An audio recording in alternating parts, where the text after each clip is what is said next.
जी अस्सलाम वालेकुम। आज का जो टॉपिक है हमारा वो यील्ड है। उससे पहले आप इस वीडियो को जो देखते हुए जो है ना हाई रेजोल्यूशन में कर लें। मतलब आपके पास अपने YouTube के ऊपर सेटिंग में ऑप्शन होगा 360 से आप 720 या आप हाई HD में वीडियो देखेंगे तो ज़्यादा क्लियर इमेज आएगा। सेकेंडली यहाँ पे एडवांस लिखने का पहले मकसद सिर्फ एक ही होता है कि वीडियो को कम टाइम में पूरा टॉपिक समझाया जा सके। अगर हम वीडियो में एक साथ साथ लिखते हैं तो वीडियो बहुत लेंथी बन जाती है, आलमोस्ट तकरीबन 45 मिनट या 30 मिनट पे चले जाती है। यही टॉपिक हम क्लास में जब पढ़ाते हैं तो हमारा तकरीबन 30 मिनट से 35 मिनट लग जाते हैं। इस वजह से जो वीडियो का टाइम है ना वो बहुत ज़्यादा हो जाता है। तो इसीलिए हम थोड़ा सा पहले लिख लेते हैं ताकि जो चीज़ को सिर्फ समझाया जा सके। हमारे पास टॉपिक है यील्ड। तो यील्ड क्या होता है, इस यील्ड को समझाने के लिए मैं एक चीज़ बता देता हूँ कि लाइक हमारे पास दो चीज़ें होती हैं। एक होते हैं हमारे पास रिएक्टेंट।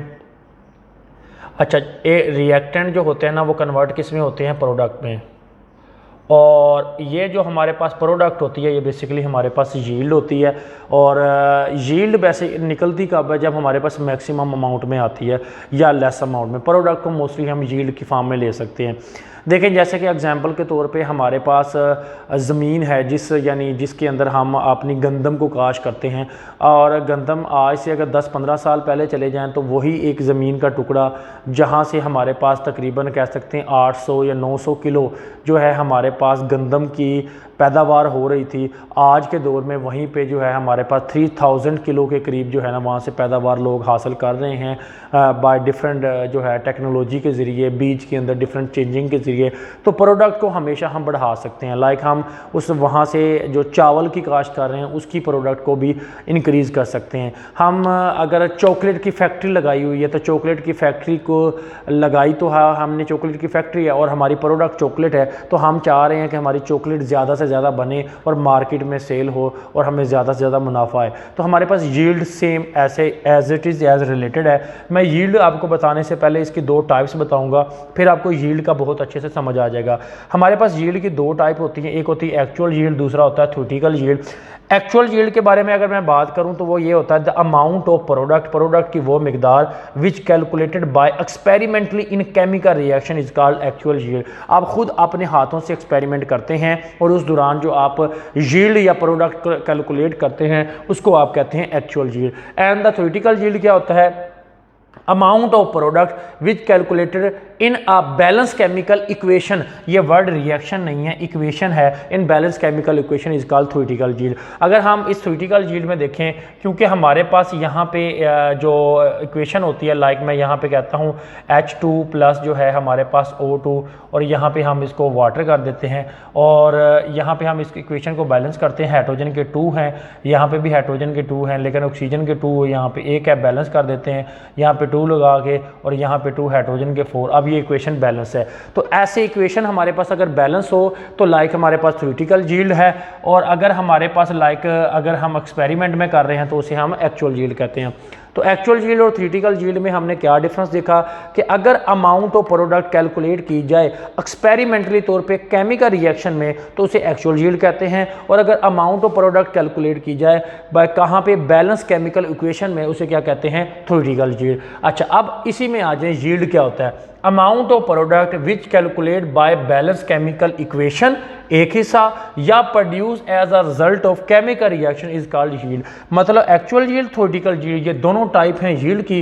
तो यील्ड हम एक्चुअल से भी कर सकते हैं, थ्योरेटिकल यील्ड से भी कर सकते हैं, लेकिन यहाँ पे इन दोनों का मजीद आगे क्या आ जाता है, डिफरेंस। तो ये हमारे पास एक्चुअल यील्ड, थ्योरेटिकल यील्ड और हमारे पास यील्ड की डेफिनेशन हो गई। अच्छा, उसके बाद आ जाते हैं हमारे पास next, why actual yield is less than theoretical yield. अभी हमने सीखा कि एक्चुअल यील्ड क्या होती है। हमारे पास वो यील्ड होती है जिसको हम कैलकुलेट करते हैं एक्सपेरिमेंटली तौर पे, और थ्योरेटिकल यील्ड ये होती है जो हम कैलकुलेट करते हैं बैलेंस केमिकल इक्वेशन में। तो वो कहता है बैलेंस केमिकल इक्वेशन वाली तो हमेशा बैलेंस होगी, वो तो कम नहीं हो सकती। और ये मोस्टली जो है हमारे पास वो कहता है शुड बी मैक्सिमम जो है ना अमाउंट होनी चाहिए। जो हमारे पास थ्योरेटिकल यील्ड होती है वो कहता है शुड बी मैक्सिमम। ये हमारे पास आमतौर पे ज़्यादा होती है, कम नहीं होती। ज़्यादा हो सकती है, बैलेंस हो सकती है, कम नहीं होती। क्यों कम नहीं होती? क्योंकि ये बैलेंस इक्वेशन है हमारे पास, इसलिए एक्चुअल यील्ड क्यों लेस देन होती है, उसकी रीज़न ये है actual yield is less than theoretical yield due to. मैं एक आपको एग्जांपल बताता हूँ। देखें, अगर एग्जांपल के तौर पे आप लोगों ने ना एक चॉकलेट की फैक्ट्री लगाई है, तो उसमें भट्टी में आपने ना अपना मटेरियल डाला है, तो भट्टी के अंदर आपने या लाइक फर्नेस है, उसमें आपने चॉकलेट का मटेरियल डाला और वहाँ से बन के चॉकलेट बाहर आ रही है, तो वो जितनी आपने अमाउंट डाली उतनी बन के बाहर आ जाएगी।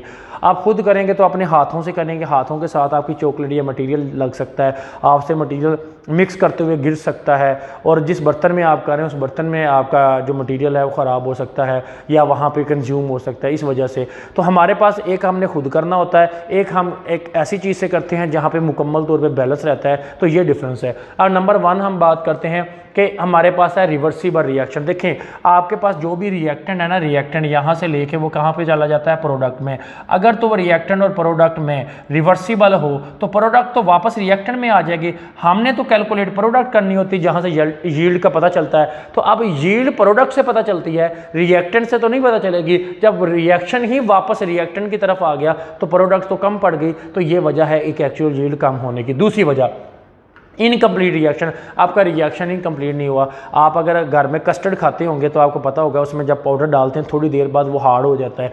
तो अगर रिएक्शन ही कंप्लीट ना हो, आपने डाला और फ़ौरन निकाल लिया, रिएक्शन पूरा ना होने थे, तो वो तो इनकम्प्लीट है। तो रिएक्शन कंप्लीट होगा तो हम पूरी प्रोडक्ट कैलकुलेट कर सकते हैं। साइड रिएक्शन, आप अगर चाय बना रहे हैं तो अगर आप पंखा चला के उसके नीचे बनाएं और अब पंखा बंद करके चलाएं तो दोनों में डिफरेंस है, हवा के दबाव की वजह से रिएक्शन ये भी हमारे पास आ सकता है, एयर का भी आ सकता है साइड रिएक्शन। कोई चीज़ आपसे डल जाए तो इस वजह से भी आपके पास हो सकता है कि रिएक्शन जो है आपका साइड रिएक्शन से फ़र्क पड़ता है। इन एक्सपीरियंस वर्कर, जो बंदा काम कर रहा है उसको पता ही नहीं है कि काम कैसे करना है, यानी लाइक जैसे हम अक्सर ये देखते हैं कि एक चीज़ है हमने मेजर करनी है, ये मेरे पास बीकर है, इसमें वेट मालूम करना है। एक वेट वो है कि वेट बैलेंस पे रख के मैं मालूम करता हूँ, इसमें डालता हूँ और मेरे पास एक्यूरेट आ जाता है। दूसरा है कि मैं एक आदमी को कहता हूँ इसमें डालो और डाल के रखो। वो जो बंदा काम कर रहा है उसको इसके अंदर वाटर डालने का, इसको रखने का, इसको वेट करने का केमिस्ट्री के हवाले से उसे पता ही नहीं है, तो वो कैसे कर सकता है? तो इन एक्सपीरियंस वर्कर भी आ सकता है। Heat loss during the separation of, यानी जब फिल्ट्रेशन करते हैं हमारे पास, यानी ये एक फ़िल्टर पेपर है, ये एक फ़िल्टर पेपर है, इस फ़िल्टर पेपर में अगर हम फिल्ट्रेशन करते हैं, ये फ़नल है, हम इसके थ्रू ऐसा करते हैं कि इसमें कोई लिक्विड डाल देते हैं। ये हमने इसके अंदर थोड़ा सा लिक्विड मटीरियल डाल दिया है। अब जैसे ही मटीरियल हमने इसके अंदर डाला है तो अब यह फ़िल्टर होगा, तो ये जो हमारे पास फ़िल्टर पेपर ये गीला हो जाएगा। तो अब इसके अंदर थोड़ा सा हमारे पास जो है हमारा अमाउंट जो है प्रोडक्ट की वो कंज्यूम हो गई है, इस्तेमाल हो गई है। तो ये भी एक चीज़ है फिल्ट्रेशन। सब्लिमेशन कहते हैं जब हम सॉलिड को डायरेक्ट वेपर्स में करते हैं। सोलवेंट एक्सट्रैक्शन में हम दो सोलवेंट को जो है सेपरेट करते हैं सल्यूट से। अब हमारे पास ये तो हो गए सारे प्रोसेस। तो एक्चुअल ये थ्योरेटिकल यील्ड से क्यों कम होती है, बड़ा ही इंपॉर्टेंट क्वेश्चन है। एक चीज़ हम कहते हैं कि रिवर्सिबल रिएक्शन हो सकता है, साइड रिएक्शन हो सकता है, इनएक्सपीरियंस वर्कर हो सकता है, उसके अलावा हमारे पास जो है नेक्स्ट आ जाता है साइड रिएक्शन हो सकता है, और या हमारी हीट लूज हो सकती है कि ये काम करते हुए हमारे हीट लूज हो जाए, तो इससे एक्चुअल यील्ड कम आती है। लास्ट है परसेंटेज यील्ड। परसेंटेज यील्ड का फार्मूला होता है हमारे पास actual yield over theoretical yield multiply by 100। इसी से डेफिनेशन बन जाती है, देखिए the ratio of actual yield over theoretical yield multiply by 100, यही इसकी डेफिनेशन है, the ratio of actual yield to theoretical yield multiply by 100। तो यही हम इसकी डेफिनेशन कहेंगे कि the ratio of actual yield theoretical yield multiply by 100। आज का ये हमारा पूरा कंप्लीट टॉपिक था कि यील्ड क्या होता है हमारे पास, एक्चुअल यील्ड क्या होता है, थ्योरेटिकल यील्ड क्या होता है, क्यों कम होती है, और हमारे पास परसेंटेज यील्ड क्या होती है। ये आज का हमारा टॉपिक था जो हमने स्टडी किया। अब इसी एक्चुअल यील्ड थ्योरेटिकल यील्ड से रिलेटेड हम एक एग्जांपल फाइंड करते हैं, एग्जांपल नंबर 14 के। एग्जांपल नंबर 14 में एक्चुअल यील्ड स्टोन जब चूने का पत्थर calcium carbonate is roasted to quicklime के CaO में कन्वर्ट होता है, प्रोड्यूस यानी वो क्विक लाइम प्रोड्यूस करता है CaO अकॉर्डिंग टू इक्वेशन के मुताबिक। तो इक्वेशन हम बना लेते हैं। इक्वेशन है CaCO3। इसको जब हम अगर तोड़ते हैं तो हमारे पास क्या हो जाता है कि यहाँ से बन जाता है CaO और प्लस क्या बन जाता है CO2। Ca उसने खुद कहा है, Ca और साथ में यहाँ से O ले लो CaO और यहाँ पे CO2 पीछे रह जाएगा। तो ये हमारे पास इक्वेशन है। इस इक्वेशन के मुताबिक एक्चुअल यील्ड कितनी है 2.5 किलोग्राम, और जबकि 4.5 किलो जो है हमारे पास क्या है calcium carbonate is roasted. Find the percentage yield. मैं अगर फाइंड करता हूँ परसेंटेज यील्ड, अच्छा जो हमारे पास जो परसेंटेज जो यील्ड होती है वो हमारे पास क्या होती है एक्चुअल यील्ड, ठीक है, एक्चुअल यील्ड होती है और साथ क्या होता है, थ्योरेटिकल यील्ड।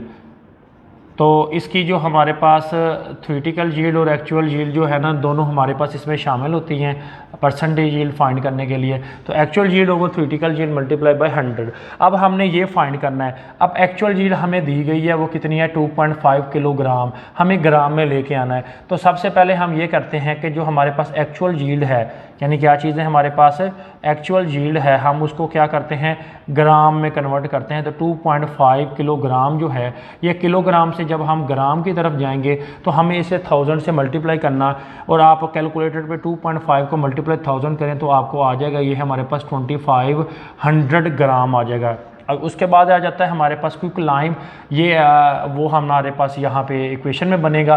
तो नेक्स्ट हम अगर देखते हैं कि 4.5 जो है हमारे पास कैल्शियम कार्बोनेट CaCO3 है, वो 4.5 हमारे पास किलोग्राम है, उसको भी कन्वर्ट करें तो ये बनता है हमारे पास 4500 ग्राम। तो ये हमारे पास कन्वर्ट कर लिया। अब हमारे पास है percentage yield, actual yield over theoretical yield multiply by 100। अगर मैं इस इक्वेशन में परसेंटेज यील्ड फाइंड करना चाहता हूँ तो एक्चुअल यील्ड मेरे पास मौजूद है, कितनी है, 2500 ग्राम, और नीचे हमने क्या लिखना है, थ्योरेटिकल यील्ड, वो मेरे पास नहीं है, लेकिन मल्टीप्लाई बाय 100 भी मेरे पास मौजूद है और मैंने आंसर निकाल लेना है। अब जो थ्योरेटिकल यील्ड मैंने मालूम करना है वो मेरे पास नहीं है, वो मैं कहाँ से लेके आऊँ ताकि मेरा न्यूमेरिकल ख़त्म हो जाए। देखें, हम अपने माइंड से रिवाइज करते हैं कि थ्योरेटिकल यील्ड हमारे पास क्या होता है। थ्योरेटिकल यील्ड हमारे पास ये होता है कि जिसमें प्रोडक्ट को कैलकुलेट किया जाए बैलेंस केमिकल इक्वेशन। तो ये हमारे पास केमिकल इक्वेशन है, इस केमिकल इक्वेशन को देखते हैं कि ये बैलेंस है, कैल्शियम कार्बोनेट है, ये भी बैलेंस है, कैल्शियम ऑक्साइड यानी कार्बन की मिकदार, ऑक्सीजन, सब कुछ बैलेंस है।